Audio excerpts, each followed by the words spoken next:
Hi guys, welcome to episode 10 of Royal Rambles. Yes, we are on video. Yes, you can see our faces. So this is our landmark episode 10, and we promise you video. Tye Dillinger's 10. I'm Belvin, president of the Malaysian Wrestling Fan Club. This is Arwin. What's up, and guys? this is Suresh. Yes! So, and as you see, we came dressed for the event. Wearing my WrestleMania 31 jersey I bought from San Jose. Sanity, the one we bought from WrestleMania this year. And I'm dressed. Usually I don't wear any clothes. Yes. But you will have clothes on this whole episode. We promise. Yeah, but we need to because we'll get banned from YouTube. I checked. Oh, checked. Okay. Okay, man. So, clothes on. We're going to get right into it. We're going to start with one of the best pay-per-views we've seen in years besides the WrestleMania. The funniest name ever. Great Balls of Fire, which I think was one of the best pay-per-views because of the lineup and because how the matches were. I'm going to start off with the tag team match, which I think is one of the best tag team matches we've seen. It was a half an hour Iron Man tag team match, first ever. And the way the match was booked and done, the Cesaro and Sheamus winning by, was it 3-2 or 4-3? 4-3. 4-3. And the way the match went right until the end, whoever booked it, and the way those guys performed, absolutely amazing. Chemistry. I think chemistry of both the teams is damn good. I think it's like what you said, we talked about, it's like a football match. You had one team leading, and then another team coming up to catch up, and then another team goes ahead again, and then the end of it, broken Hardys, unfortunately, but it was such a good match. The crowd was amazing. It would have been even more amazing if we had real broken Hardys. And I think we're going towards that direction. I think the Hardys have reached agreement or they're willing to pay and settle the issues. It's so horrible that they have to pay for their own IP, man. They came up with the idea, they worked out the whole plan. The whole thing is basically the Hardys. It's just money, you know how it is. But WWE would have WWE would have been helping them. WWE would have done the same if one of their guys left and went to TNA and wanted to use the same character. WWE would have sucked them dry with all the money and lawsuits and everything. So I think it just comes down to business. But I think there's an agreement in place. The problem is, was it GFW now? What's the name? GFW. Jeff Jarrett. Oh yeah, TNA died. Oh yeah, there's no TNA. It's like died with the whimper. It's now GFW. After 15 years of TNA, by the way, 15 years. And the moment Dixie Carter leaves TNA as a president, she appears in WWE documentary in Kurt Angle's WWE 24 as an ex-president. But I think GFW wants... I think that's the most number of like eyeballs she's ever had. Being on that small segment in it was a Homecoming. really small segment, but yeah, they actually finally established that there is another company called TNA. That shows that how dominant they feel they are, that they don't even bother. Yep. They can just mention TNA. Yep. And I think the problem is with GFW, they want certain merchandising rights and cut of all royalties from like Jeff Hardy and everything in this whole deal, which is what's stopping everything from happening. But I think Broken Hardy's will debut really soon. And when that happens, I think it's going to be amazing. Delete! And yes, obsolete. Right, so we go from tag team match. We will go to the second match which everybody was really looking forward to, Braun versus Roman Reigns. I know we were looking forward to Roman Reigns once again beating the odds and putting Braun Strowman in the ambulance. What happened was... We were looking forward to that? No, nobody was looking forward to that. We was expecting that, but basically Roman Reigns just peered himself into the ambulance. Braun won. I actually burst out laughing when I saw that. Braun won the match. It's like a big deal for Braun and his character going forward. And then what happened after that was very unexpected. They nicely milked it. They made it almost like pre-WWE Attitude Era. Something really tragic has happened. Basically, Roman Reigns tried to commit murder. Exactly. On he should be in jail. There's there's a petition. Someone ran a petition to put him in jail. But it's so not fair. They let Braun win the battle, but still, the end of the night, Roman wins the war because he's the one who's standing. And the thing is, he gets to appear on Raw the next day and gets a number one contender spot for losing a bloody match and almost committing murder. But did he say that? But did he say no one can beat me one-on-one? It's like he lost. He speared himself. WWE logic. They don't explain I think he's trying to say that the only person that can beat him is himself.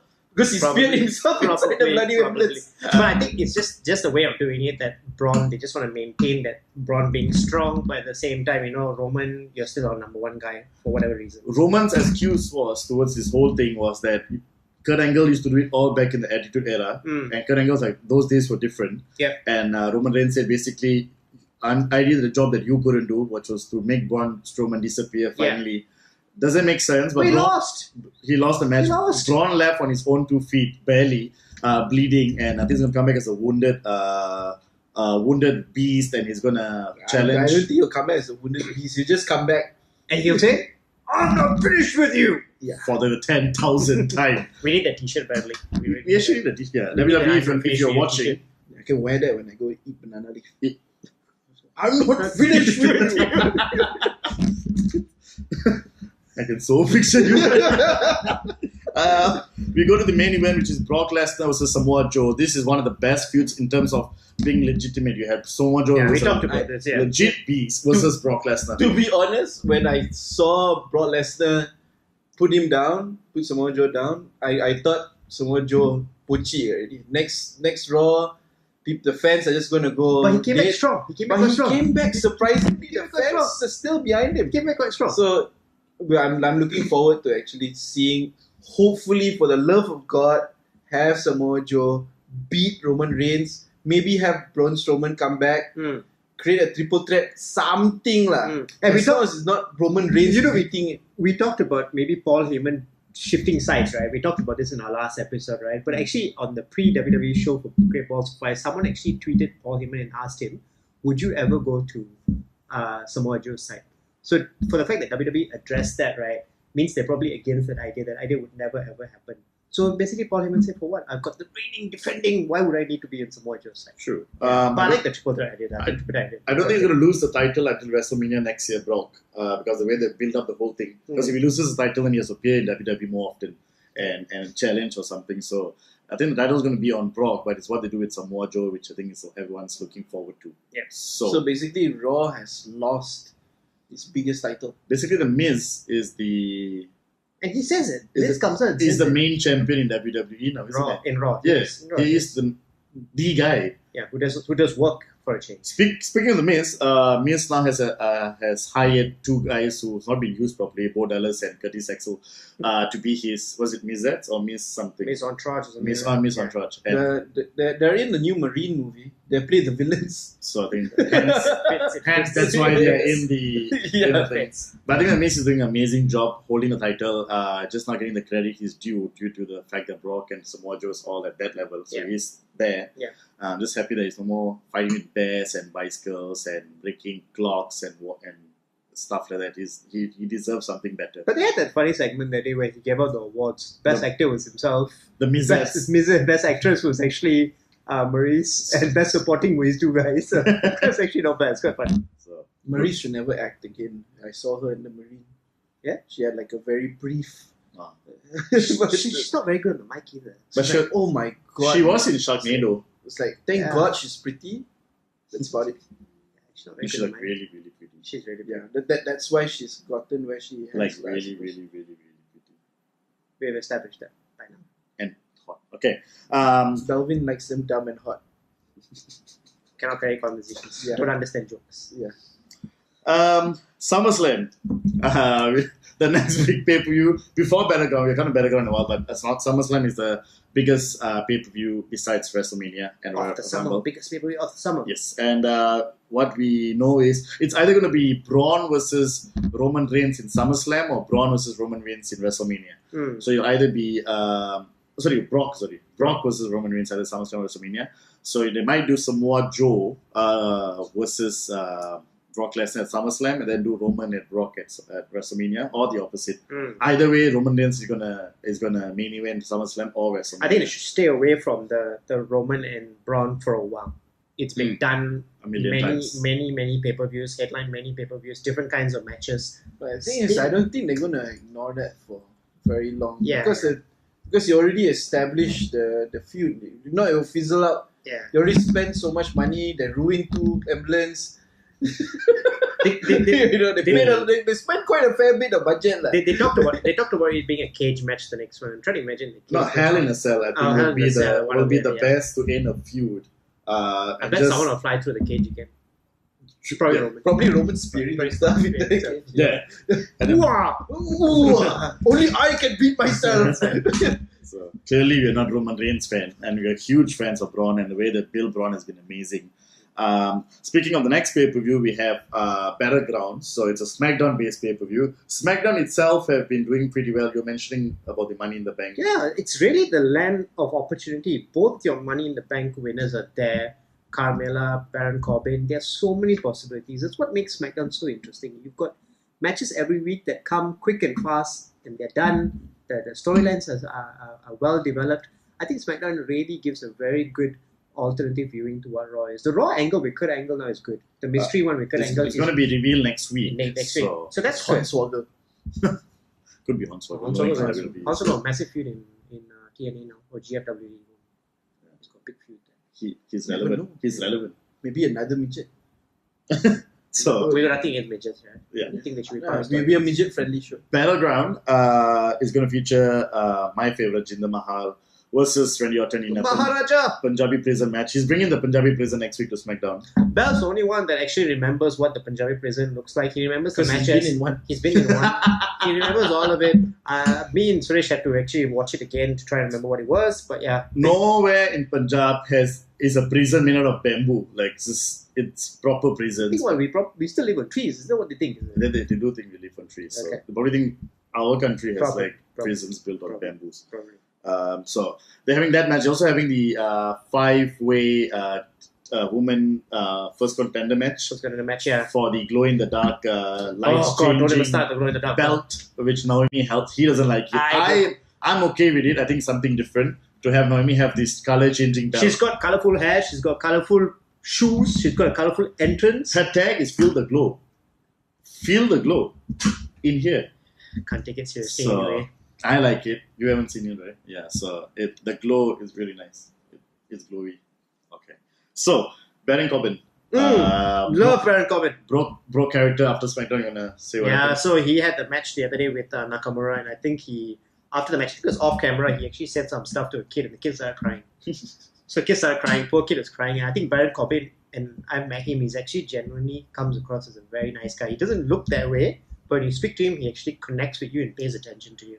So you felt really... You felt important when he spoke to you? No, we bought Marilyn Manson fans. Baron Corbin. Okay. End of Days.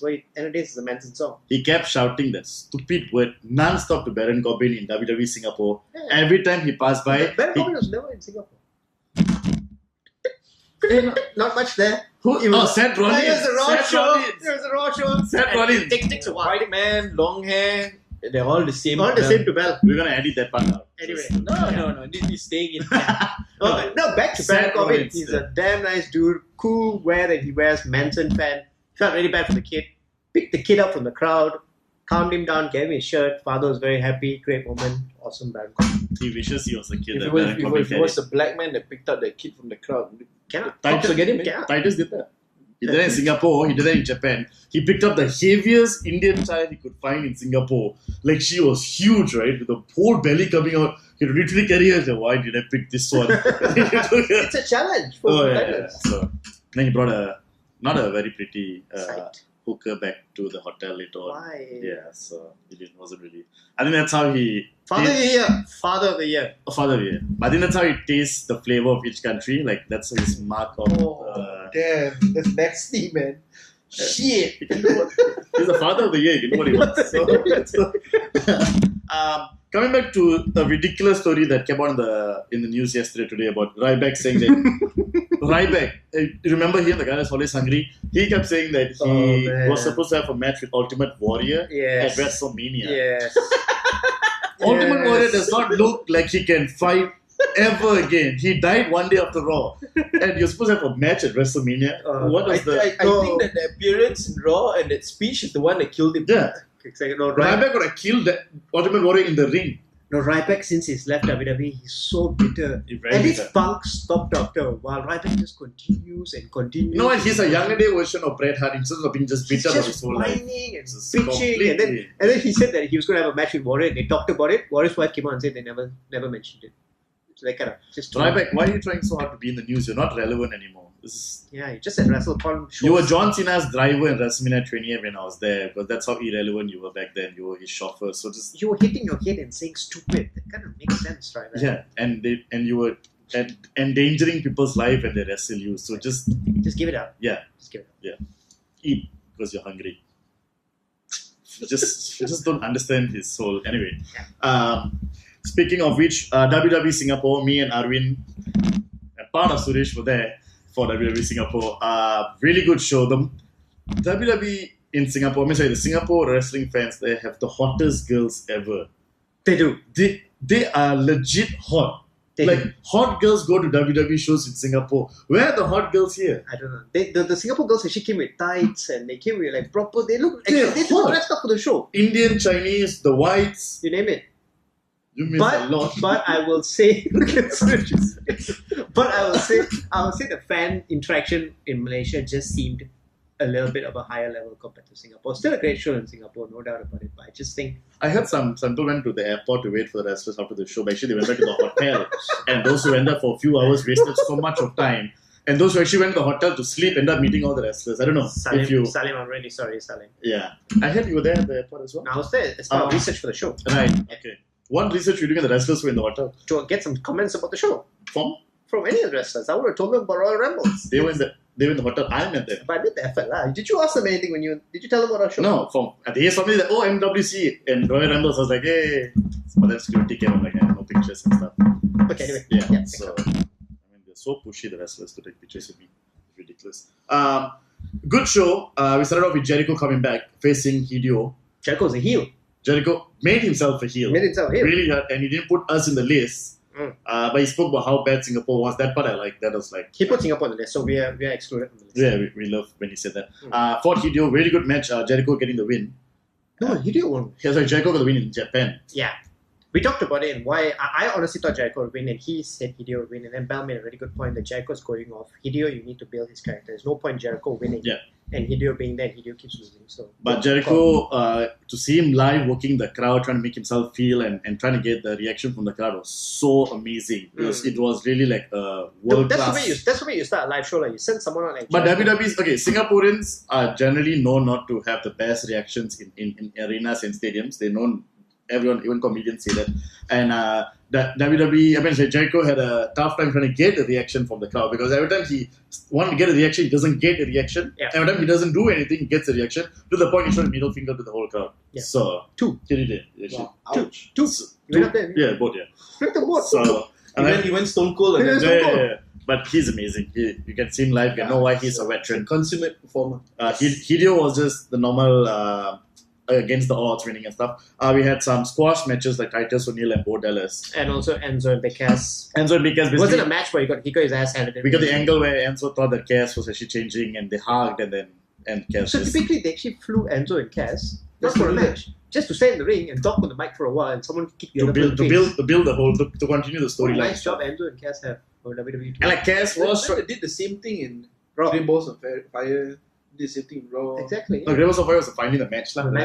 Still, yeah, getting crushed. But I think Enzo, they said has some heat backstage, and yeah. That's what's causing him to get beaten and some stuff to happen. It didn't affect the breakout. I think the breakout was supposed to happen, but the fact that he got really beaten by Cass, not even like a single proper offense, shows that he's in the doghouse. Apparently, Roman kicked him out of the bus, and he's not changing.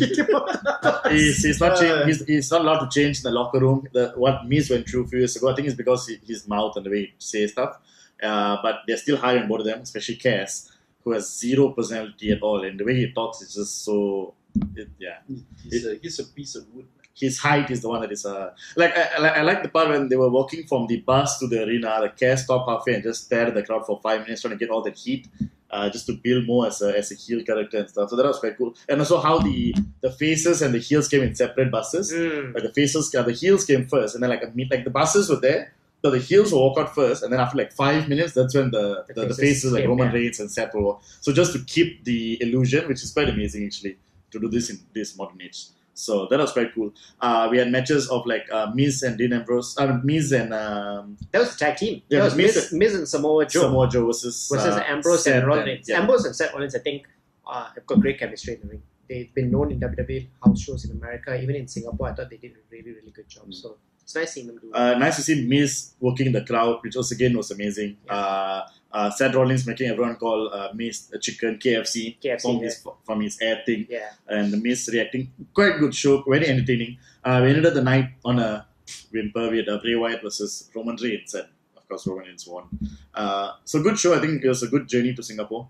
You guys managed to meet some wrestlers after stalking them for like a million times. No. They happen to be in the same place where we were, so we kind of met them, took some photos. It's really good. But let's see what WWE does next year. They woke up at 6 in the morning because they forgot what time. Arvind is still meeting them. As you can see them in his Instagram. He still meets them every day. Arvind Sidhu 14. He posts photos every day, like he just met them like a few hours before that. It's just I don't like to clog people's inboxes. Right, so this is what Arvind did, right? He woke up at 6 in the morning. They actually only arrived at 1 o'clock in the afternoon the first day. So Bell gets timings all wrong. and then they met them. I do it for the job of Royal Rambles. It's important that we get ourselves went to there. the airport and waited there for hours, and I was actually going back to the hotel, take the car to board. I met all the wrestlers and they were in the airport meeting themselves. I did. He's got no photos. I got videos. I don't want to take the wrestlers were in front of me. I had no like interest to take photos with them. Really, it's like I like the show, not the wrestlers. It's like you don't like a player, like you like the football club. So he waits there. He waits in the airport. He wake up at 5 o'clock in the morning in the hotel. They left at 5. So you're getting everything wrong. Okay. Anyway, they don't want to listen to us. Okay, so what time did you wake up? I went to work. That's commitment. When to work later? What time did you wake up to see the I went wrestlers? to work. Commitment. I stayed up the whole night. We had members who fought with security to take pictures with the wrestlers. It was just like, why do you do that? Like, just stay professional and be like normal wrestling fans. But there were some Singaporean fans there who were known to be Yes. We hear a lot about Singaporean fans. they stayed in the Mandarin in Singapore. Amazing hotel. Oh, it was amazing. Amazing hotel. Expensive, like 1,000, 2,000, 3 a night easily. Yes. And they only stay there at night. That shows how much they have to how much of shit they go through, man. They just landed from the US at about 1, slept for like 2 hours probably, woke up at 4 or 5, went to the arena, did the show, come back to the hotel at about midnight probably. Yeah. About midnight, sleep for 2-3 hours, and then go to Japan for another show. The schedule that the WWE guys have got big credit. Yeah. It's not easy what these guys do. Not easy. Not but let's see now all. the countdown. I guess starts to next year. Where do they do the show in Asia next year? Be interesting to find out. We hope it's Malaysia. If it's not, we'll probably go Even if it's not Malaysia, I think it'd be nice to have it somewhere different. Like maybe Thailand or Indonesia. Go somewhere different. I don't think that's where the cloud of money is. Probably be Philippines. Or Singapore. Philippines was last year, right? Well, they went to Singapore twice. Yeah, let's see. Hopefully KL, if it's not Manila, will be a nice place to visit. We won tickets to go, but we couldn't go. Not we. So I couldn't go. So it's a bit sad. But next up, WWE Australia. I'll be there. Take some photos for Royal Rambles. Share it out. He's going to stop them again in Sydney. Nah. So tell them about our show. You missed the show, unfortunately, due to certain technical issues. Yeah. We missed you. We all did. Yeah. Can't stand the Singaporean border. Authorities will get it for me. Yeah. So, right. So NXT, which is Arvin's forte. Bobby Roode might have a new contender next week. Yes. New opponent. So both the women's and the men's champions have got new contenders coming on. Bobby Roode has finished his storyline with Roderick Strong temporarily. I think Roderick will come back eventually for another match. He hugged his wife at the end, so there's like a farewell. But it was a good match. I think Roderick is actually quite a good competitor for the future. And finally, they're talking about Asuka. Asuka is actually quite nice. She's actually got an angle now on social media where she says, I'm not showing up at NXT. Until you give me some strong competition, I'm not showing up. She's the blonde of NXT. So she said, I'm really not showing up until you give me like a proper woman. So next is going to be Ember Moon versus Ruby Riott. So that they are both fighting next week, and then the winner will fight Asuka. I've seen that before, like the same. We've not seen Ruby Riott and Asuka in a one-on-one match. We've not seen that, but I don't think Ruby Riott will take it from her. I really don't. What else is good in NXT? Aleister Black. He keeps winning matches, so that's really nice. And finally, from Ring of Honor, Bobby Fish has come over. So Bobby Fish is a really good wrestler from Ring of Honor. So good stuff. NXT, like I've said for a couple of weeks now, they don't have that really big name to take them like a Nakamura, a Finn Balor, a Samoa Joe. They don't have that. Bobby Roode, I think, is a level below that. But Drew McIntyre could if they build him properly. Drew McIntyre could, if he wins that match with Killian Dane next week, he will fight Bobby Roode eventually. But NXT just is in need of a real big name, I feel. Someone with charisma. Who do you think they should get from outside? I think they should get Adam Cole. I think Adam Cole's contract is running out soon with Ring of Honor. I think he is the man that will come in and create a huge buzz. Another thing that might happen eventually is Autos of Pain might lose their belts. Because Autos of Pain has now a segment with Sanity. So Sanity is challenging them for the belts. I think I love the Autos of Pain. Yeah, it's fine. They have not lost, man.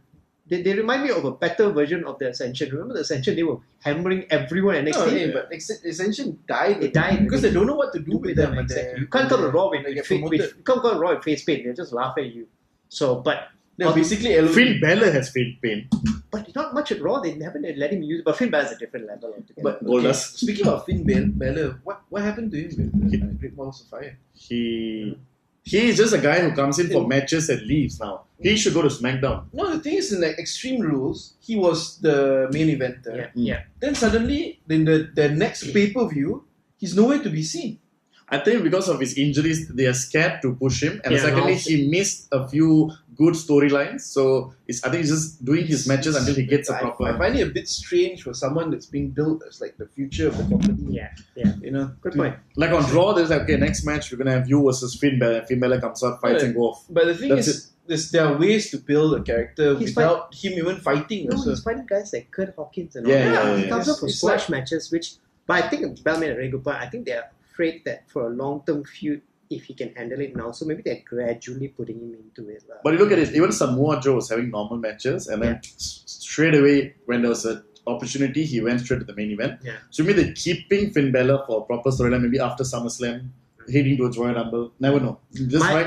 My worry is just that the momentum might fade. I think he's faded already, to an extent. Yeah. He's not in the main event picture at all, or even challenging for any titles at the moment. He's not. He doesn't have even a proper story. Yeah. He's just coming on, having good matches, doing the good entrance, and then leaving. My prediction is SummerSlam will have a restart where one of the Money in the Banks will be cashed in, either the women's or the men's. Who are both in SmackDown. Anyway. Yeah, and I think it'd be a good chance for Baron to win it after Jinder maintains it after Battleground.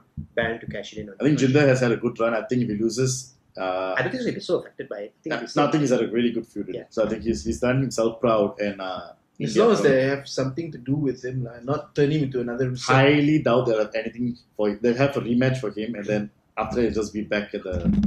I really doubt they'll keep him at that moment because the only thing keeping him, relevant now is the title. Yeah. Without a title, he's just a guy with a good body who's going to be back in the mid cards again. That's what I feel. Yep. So we're looking forward to Battleground, which is in 2 weeks. 2 Mondays from now. Not 2 tomorrow, Mondays. next Monday. And then we go on to SummerSlam. Yeah. In the local front, we have no shows coming up, but the plans are going to start for WrestleCon this year soon. I know we need to start planning the show very soon. So we will keep you guys up to date when any new shows. Hopefully the next episode will have some news. But for now, this has been episode 10 on video. Let us know what you think. If we need to probably wear different t-shirts or have our MWC t-shirts or have Royal Rambles t-shirts. MWC, we've got nominations, the winners. Give us the winners for who? This is our new admin for MWC. Suresh is on a hiatus, so Arvind has replaced him for a while. And Arvind has been doing some very good posts on MWC about voting who do you feel is the best wrestler, who do you think. So just tell us about that. So we had 2 polls. We had who's the best current Raw wrestler and who's the best current SmackDown wrestler. And it's really nice because you get, I think for both the polls, we got close to 200 over votes for both of them. So it's very nice to get the community engaged with that. So I really thank for whoever has been commenting. Keep commenting. We'll keep running different polls like that. So for Raw, Finn Balor won. For best superstar, we talked about Finn Balor, but in our local scene, it seems like he's a huge thing. He's still a huge thing. But Raw was very close. So Raw, he had Finn Balor, and very close in second was Seth Rollins. Braun was there. I think Roman got less than 10 votes, so that kind of shows. Who voted? Who was the 10 guys? Like, why? Exactly. But on SmackDown, it was so far ahead. AJ Styles just completely dominated everyone. Well deserved. I think he had that the votes was already AJ had about 40 something, and the closest second was like 10. So AJ Styles is a huge favorite. Clear favorite. Clearly, who's the biggest star in He's the new US title, US champion. What is in Madison Square Garden? In a house show. So Madison Square Garden. That is something different. Yeah. So I'll be running. I think that keeps the house shows relevant. Yeah. But also because it's Madison Square Garden. Yeah. So when you do a show there, it has something special has to happen because it's been a while since they went. NXG, man. Yeah. It's holy ground. It's been a while since they went back there. So I'll be running the NXT one next. It'd be nice to get as many votes as NXT compared to what I got for Raw and SmackDown. But for other wrestling federations, Ring of Honor, GFW, I'll be running all of those. So yeah, keep voting and let's see what our local community thinks. So the most favorite super will only be girls and guys, or just guys alone? For now, it's just been guys, but there are categories for women as well. Okay. I think NXT should do both together. I think Asuka is one of the most famous ones. Yeah. So, I think NXT is good talk because NXT is a bit of a smaller roster. We'll probably just open it up NXT to everyone. Yep. Alright, so this has been episode 10. We'll see you at episode 11. I'm Belvin, Arvind, Suresh. Roll. Take care.